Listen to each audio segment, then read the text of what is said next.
Welcome to the Dateable AF podcast, because women dating women is wild, wonderful, and occasionally a disaster. I'm your host, Dr. Sarah Kyle, a therapist in private practice. And I'm your co-host, Rachel Howell, researcher extraordinaire.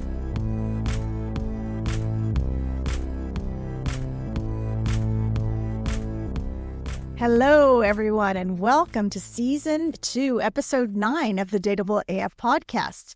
Today, we are talking about El Camino energy. Is it a car or is it a truck? Being bisexual in a binary world. I wonder if most people know about it, El Camino. I mean, can't figure out what it is. So, are you one of those people that when people say, do you like men or women, do you just say yes because you like both? So we're going to talk today about defining bisexuality. We're going to talk about some of the myths and misconceptions about being bisexual.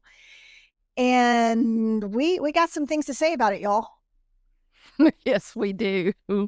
And when we say like men and women, we really are saying that like them in a sexual way.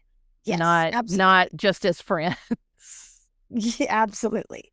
Yes, as the term bisexuality would imply, but but we don't take anything for granted. This is true. Because I think that some people, on a side tangent, I think some people have a misconception that lesbians don't like men. So, oh yeah, they do, and it's not true. There are some. There's no doubt. There's some militant lesbians out there. True. Lesbian separatists that believe women should just stay separate from men. And quite honestly, probably separate from us too. That's true. I don't think they're in our target audience, but I could be wrong. So if you're a lesbian separatist, please give us a shout. Let us know. Go to Portland. They need you there right now. That's right. That's right. Okay. So Rachel, our in-house researcher, can you please give us a little definition of bisexuality? You always are asking me that. That's not what I researched was the definition of bisexuality. I will tell you what I've researched, but the definition of bisexuality is that you're fluid in your sexual preferences between men and women. Yeah. I mean, this means you're into more than one gender. So, and it doesn't have to be a 50-50 split that you're, exactly equally into both genders. It also doesn't mean that you're confused. I think that is a common myth that people think bisexual people are confused about who they like. And I don't believe that's true at all. I used to think that, really, in my early years of coming out, because I wasn't as aware as I am now of sort of how much more fluid that is. As we'll talk about that, I love this this idea of teasing that you might be greedy. So you just want to get to shop on both sides of the aisle. That's right. But there's nothing wrong with that. But I think it is true that people who identify as bisexual get the side eye. I think especially women who identify as bisexual get the side eye from lesbians. So we're going to unpack some of that for you guys today. I'd like to sort of ground us in the research that I did do. Thank you, Dr. Kyle. Well, please tell us what that is, for the love of God. Oh my God. She throws these questions at me. It's her. She's supposed to be answering that.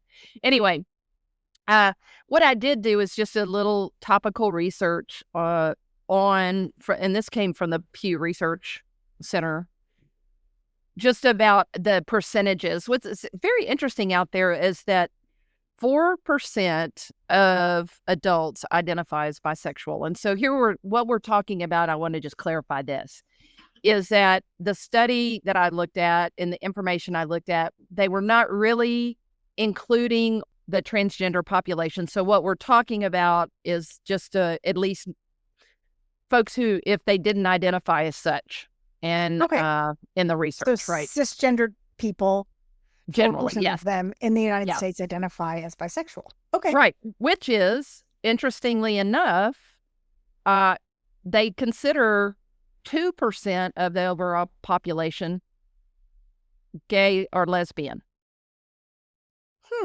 Interesting. I know. Okay. And so they considered it in this research. They're saying it's like the second most popular sexual preference. Orientation Because after orientation. heterosexuality. Yeah, Okay. yeah. Which I never really thought about it that way. As we suspect, women are more likely to be bi than men, and we'll I'm sure throw a little light into that, but most of our listeners probably know that. And the younger audience, so this younger audience of Gen Xers really is where it started. They're at 11% of self-proclaimed bisexuality. So Gen X or definitely Gen Z? Gen X, I believe. What is the Gen X is 30 to, Girl, I'm a Gen Xer, so I don't think it's us. oh, okay, then maybe it's Gen Z. Maybe it is Gen Yes. Z. So it's below us, like in the 30. Millennials and Gen Zers would be my There you guess. go. Yep. Okay. I can't keep all those letters straight. Like, you have no idea. When I was doing this research, do you know that there are like at least 10 other types of sexual orientations? Oh my God, you wouldn't even believe what all they are. I have no Yep. idea. I didn't even know how to pronounce some of them. Anyway, back to the research. Or that'll be for a different episode. We have to bring in the words that Rachel can pronounce. And it didn't even include the whole furry thing. That was not in there. So I don't know what you So anyway, back to the research. So the younger, of course, 11% versus 4% is a big spread. And the younger folks that are more clearly identifying as bisexual, and that also bisexuals are quite a bit less likely to come out and to people that they care about or come out publicly. So basically 3/4 of people who identify as gay or lesbian typically are out, at least to their main central circle of family, friends, and about 19% of bi individuals. And I think that is relevant in this conversation today. Two things that stood out to me about this research. One is how the increase in bisexuality presentation. And so I think more and more people are in the dating, more women out there dating are obviously more likely to end up dating somebody who considers themselves bisexual. That's one thing that we'll talk about. And then this other thing that people are not out as much. And again, I think that impacts how you date and the decisions you make around dating, which we touched on last episode. But yeah, those I are think it makes things sense.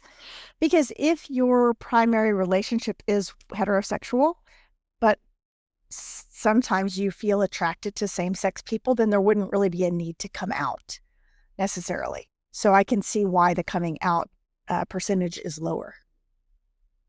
Yeah, makes sense to me. And I also think there might be other things that come into play there, because a lot more women are bisexual, and we also know a lot more women are coming out as bisexual. And I also think that, as we discussed in the last episode, a lot of women have been in bisexual relationships where they didn't necessarily feel comfortable coming out. So just all of those elements come into play. Yeah, that makes sense. So I also wanted to touch on the in our definition of bisexuality. There was a sex researcher in the 40s, and I think they actually made a Showtime show called Kinsey. This researcher's name was Alfred Kinsey, and he did a bunch of really groundbreaking work on human sexuality. And prior to his time, sexuality was mostly seen as binary, so you were either straight or you were gay. But Kinsey created this scale, cleverly called the Kinsey scale, that where he said that he rated someone as a 0 on the scale if they identified as exclusively heterosexual, so exclusively opposite sex attracted. And he identified someone as a 6 if they were exclusively same-sex attracted. And everything in between kind of represented the varying degrees of attraction to multiple genders. But the interesting thing was his research, and this is even back in the 40s, showed that most people, like almost everyone, falls somewhere in the middle, that most people did not identify as a 0 or a 6. And so this idea that attraction exists on a spectrum came into being really almost a century ago. And many people just didn't have experiences that validated these labels of either being straight or gay. Funny you mentioned that. I am familiar with that study and that work. When I was looking at this research, I came across a study that was done. It was in reference to that very study. And they did, and you'll know the name of it. It's a sexual tool they use to measure people's sexual body responses. Oh, plethysmograph. Plethysmograph. It measures body flow to your genitals. Yeah, yes. Sorry, blood flow. Sorry, blood flow. Blood flow to genitals, body flow. Yeah, same. So it's something that's measuring something in your genital area. Yes. And so the fact is that people would claim that they were fluid and more in the middle around their attraction. But when they were hooked up to that machine, the genitals were hooked up to that machine, there was actually a very distinct difference in what their responses. It was much more to one or the other. The machine does not lie. So I'm just saying.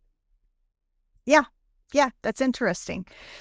So thinking about also how you define things along that scale, I believe Kinsey's research defined that by behavior. So if you had any kind of sexual encounter with a same-sex person, I think that was a part of what he used to place someone on the scale. When I was in my doc program, one of my professors said he had a different idea about it, that he thinks that you should base it on what you fantasize about when you're by yourself. Oh. So I'd be put in prison for that. But Rachel, for the love of God, please clarify. You're fantasizing about children, which, my God. No. I don't know what else you're going to go to prison for.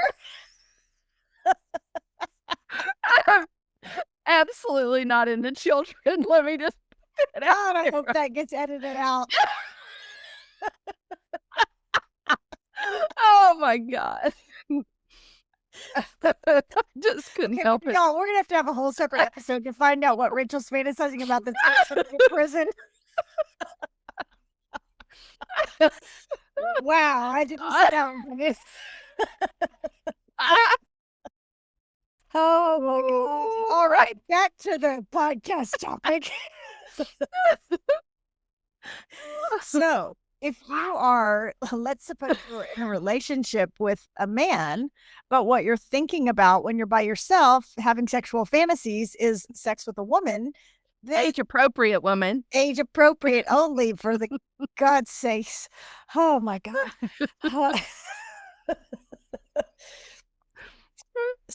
I don't even know where to go from here.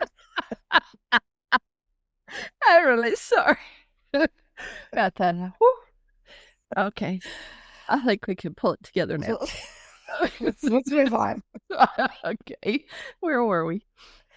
All right. Well, let's talk about some of the myths about bisexuality. That's a for topic.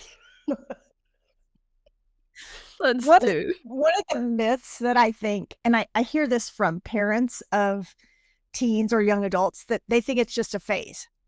That, if you have a daughter and she's always dated boys and then all of a sudden she's dating girls, that I often hear parents think, oh, it's just a phase. And I don't think that is true for bisexuality. I think that being bi isn't like a stopover or layover on the way to figuring out if you're gay or straight. I think it's really its own valid destination. Yes. And the more we've learned about it over time, and the more, actually, I think also the more freedom that people have to admit how they feel, that admission that they are more fluid and not feeling the need to put themselves in one box or another, has really opened a lot of eyes and doors to the whole bisexuality conversation. Yes, for sure. And we talked about this earlier, but being bi doesn't also mean that you're 50% straight and 50% gay. That's just not how math works. That's not how attraction works. And some people, do lean more toward one gender, and then others kind of kind of shift back and forth over time. So it's really a fluid thing. It's not a fractional thing per se. I love that term, fractional. And having dated a couple of bisexual women, I also can tell you that their bisexuality, the way that they lean towards either men or women, was different, but between the two of them. For instance, I think one of them was more interested in the history of the flirtation, and I guess also getting male interest, and but emotionally didn't seem to be interested at all in men. And then the other one, I think, was probably a lot more physically and emotionally interested in men, but also very much I'm falling in love with this person no matter what gender they are. But I think underneath it all, she was probably more inclined towards men in the physical sense. Mm-hmm. So that's a good point that you're bringing up too, because when we think of sexual orientation, we do think of physical attraction. I think that there's another piece that doesn't get talked about as much, and that is homoromanticism, which is you're romantically attracted to the same sex partner. And so someone could want to have sex with the opposite sex, but they don't necessarily want to be in a relationship with someone of the opposite sex, or vice versa. I definitely think that's probably in play more for men than it is for women. But say more about that. Well, I do believe that men, first off, there's a lower percentage that are at least admitting that they're bisexual, and that they may have a very secret, deep interest in having sex with men, but their preference is to be with the female partner. That's interesting. I wonder if that is, I wonder if that's a factor of women being more emotionally available, because I would say, I think the opposite of that is true too, that I know a lot of women who prefer emotional relationships with other women just because they're deeper and more, more connected, but they might still be interested in the sexual aspect of a relationship with a man. Yeah, so I think both of those things are very true. And I don't know, sometimes with that, I don't know if it's just difficult to know whether it has to do with sex or whether it has to do with that traditional, it's easier to stay in that hetero world because of just your family situation and your history and, all of that. So it's hard to untangle all this. Yep, that's true. So another myth that I think we hear a lot about bisexual people is that they're confused. And this is really not true at all. I think a lot of times bi folks are clearer than ever, like they're clearer than other people because they don't feel the need to limit themselves to just being attracted to one gender. So it's really difficult as a garden variety lesbian, it is very difficult sometimes for me to step back and believe that someone can really be that without a preference. Yeah. What do you think makes that hard for you to believe? Well, I think because I find men and women emotionally and sexually so different that the experience that you would have on either side of that to me is so completely different. And that there's not that some people actually just like both things just as much as, This is true. This is true. But, you could like mashed potatoes and really spicy salsa. You could like it both. Yeah, I guess so. It's just my bias. So another myth, though, about bisexuality is that the person will end up picking a side. And I want to be clear about this, that being in a relationship does not erase your sexual orientation. So you could be in a committed monogamous relationship with a man and still find yourself attracted to women or vice versa. So a bi person who's dating a man or a woman is still bi, even though they've picked a person to be in a relationship with. It doesn't mean that their attraction is strictly to that gender. That really leads back to the conversation we had in our last episode as it relates to dating, is Okay.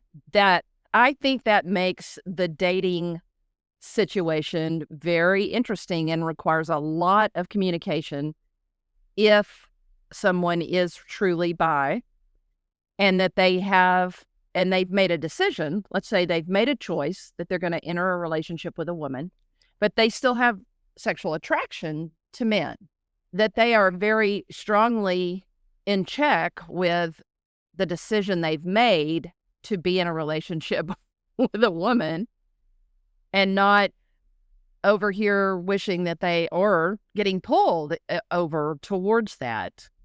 Yeah.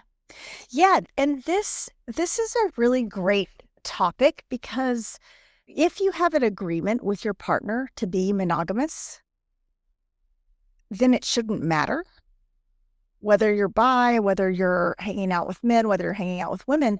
But I would say the vast majority of heterosexual people I know are not comfortable with their partner having opposite sex friends. And I mean, it's such an interesting concept because, lesbians are attracted to women and we still have women friends. And so we go on trips with our female friends or we go to dinner with our female friends.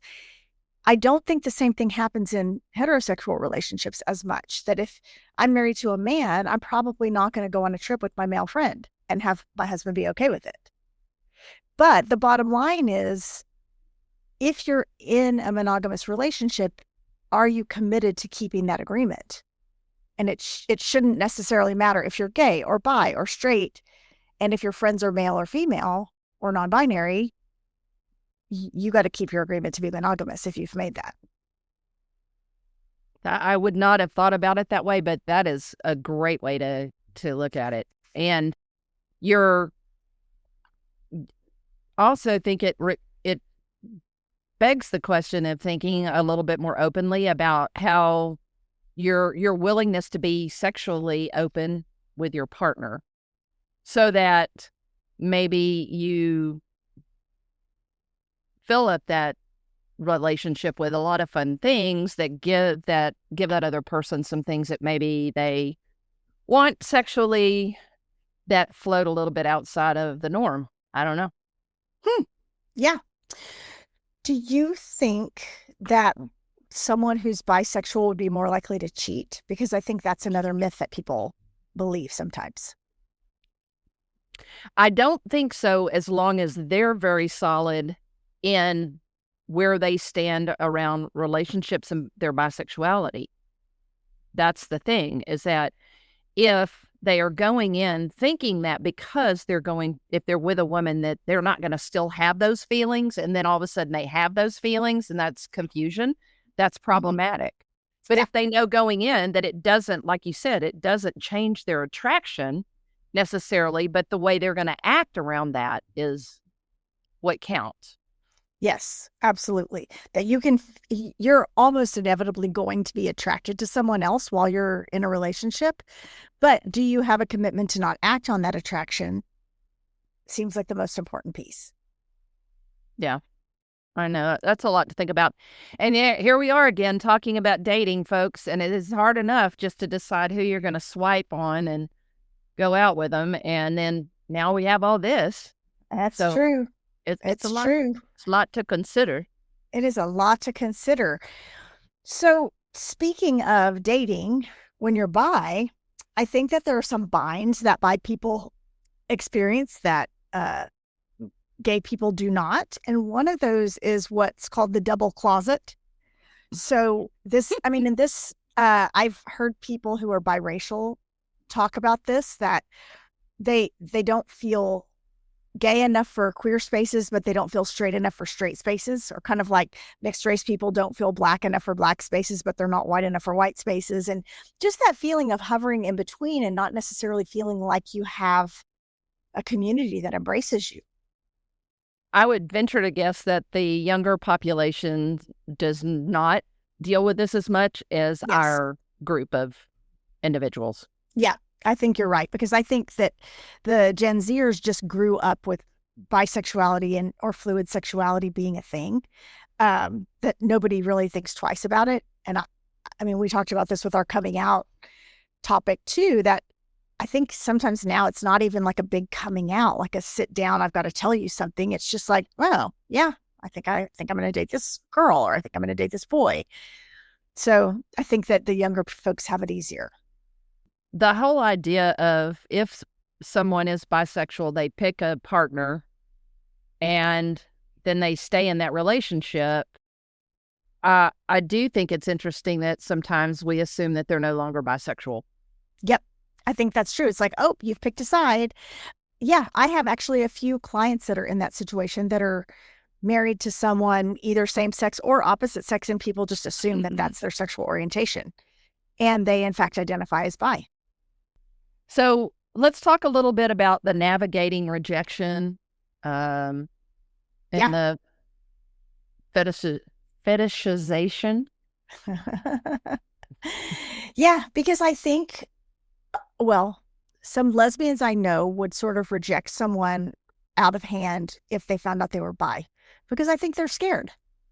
And I think that rejection is something that bi people do have to face, that there's something about someone who is gay or straight that sort of feels scared and wants to reject you if you identify as bi.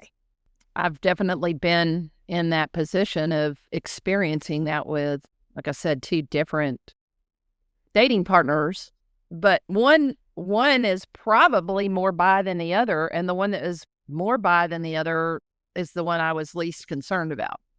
Yeah. Because I felt, to our point, that she was very clear if she's with you, she was very comfortable in her bisexuality of and being with a woman. Yeah. The other one I felt like was still seeking male attention in ways that were disruptive and would have been disruptive in any situation where they want the male flirt. And yeah,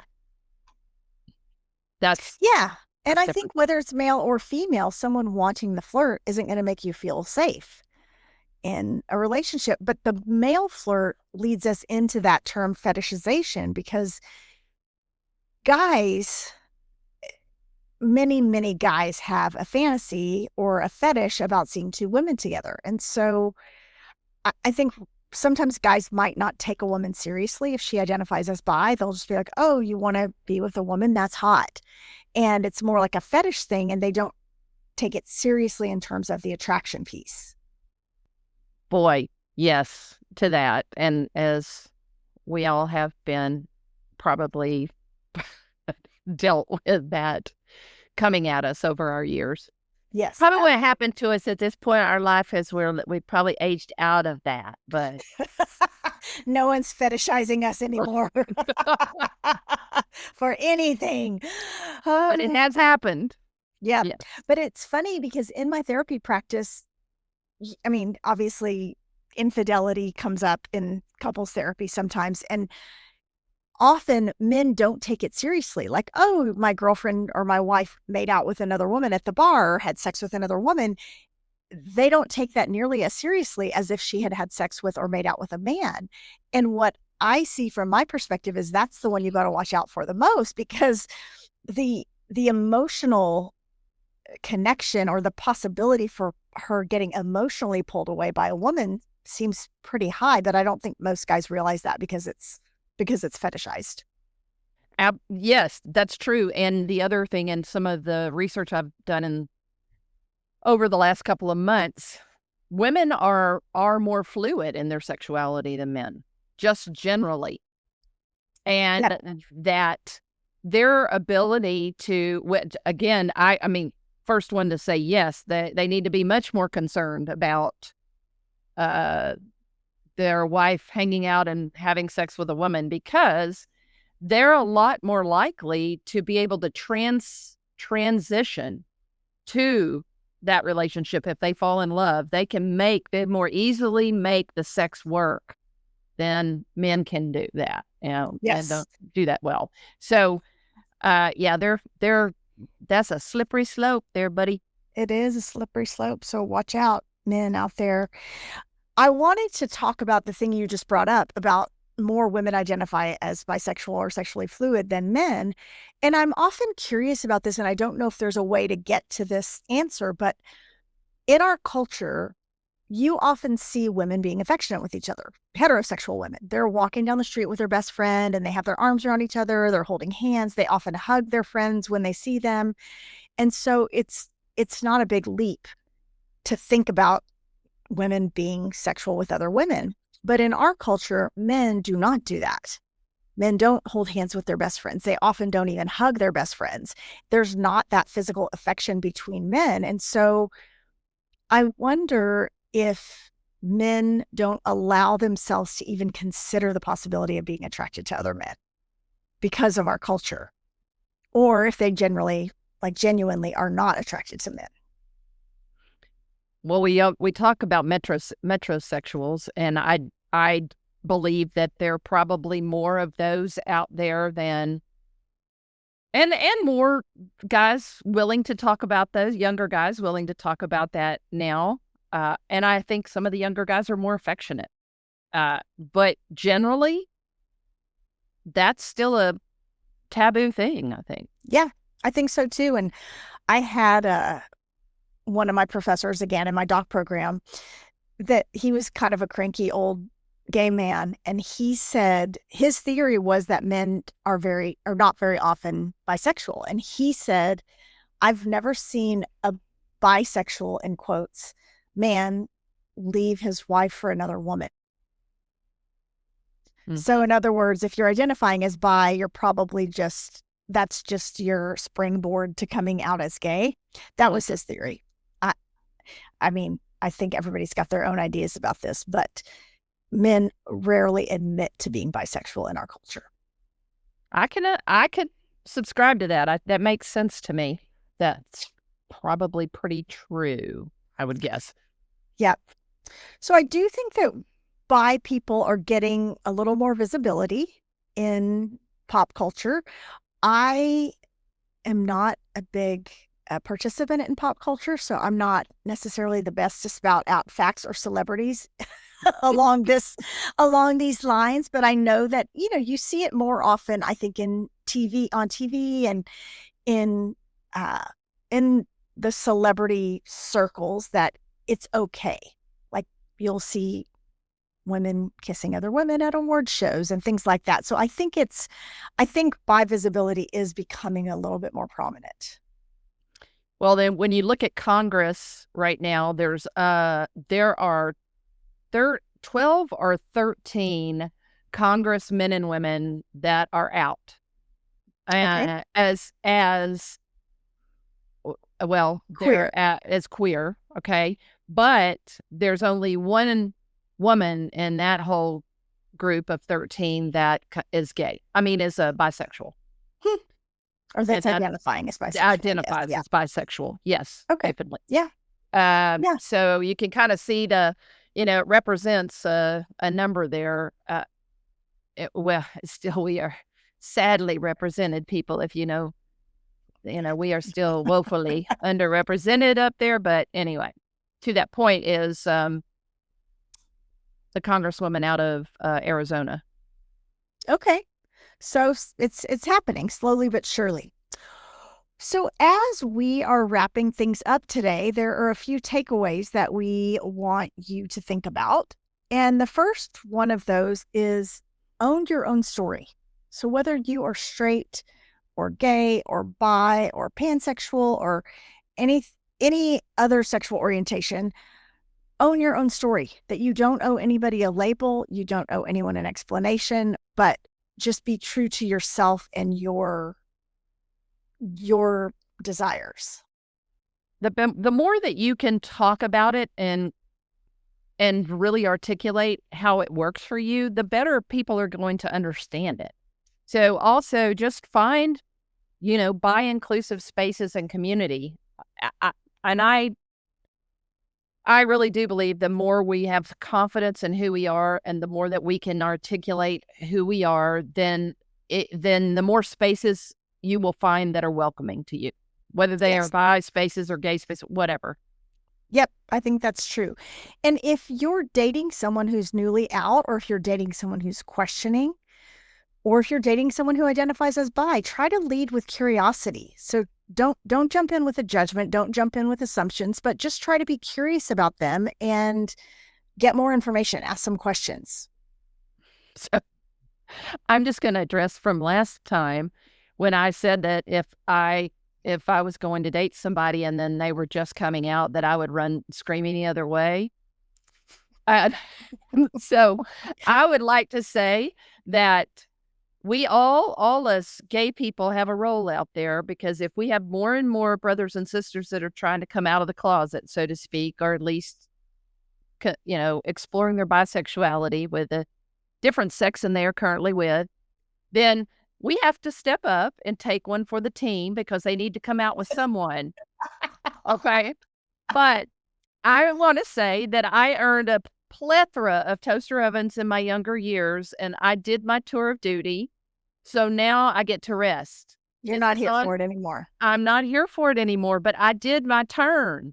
Okay. Well, we did get some comments about that we'll be discussing in our after party episode. But anyway, so if you are listening to us and you're questioning your own sexual orientation, it's okay to not have it perfectly defined. And we just want to emphasize that you don't have to label yourself. You can just sit with it. You can explore and be fully yourself, but not have it perfectly defined. You're not half gay and half straight. Yeah. You're just fully you. And you're bi doesn't mean that you get double chances on date night. But it does double your chances of having a good story. So if you have a good story about your experience with bisexuality, about your experience of dating someone who identifies as bi, please email us. We'd love to hear from you. We are getting so many fun comments and texts and emails from our listeners. So the way you can reach us is info@dateableaf.com. You can also find us on our Instagram, which is @dateableaf. If you want to discuss this topic with your partner, so you have something to chat about between episodes, why don't you both talk to each other about how you define your sexual orientation? So let's use the Kinsey scale. If you're 0, then you are 100% opposite sex oriented. And if you're a 6, you're 100% same sex oriented. But remember, almost nobody is truly at either of these extremes. So just have a conversation with your partner about that and see what that opens up. And next week, we are going to be talking about that is not a boundary, babe. It's emotional micromanagement, how to set and maintain appropriate boundaries with your partner. So join us next week. And as always, we want to thank you for listening to the Dateable AF podcast, where we help you find your happy ending. Remember, be bold, be kind, and for the love of queer dating, don't text your ex. Stay dateable. AF.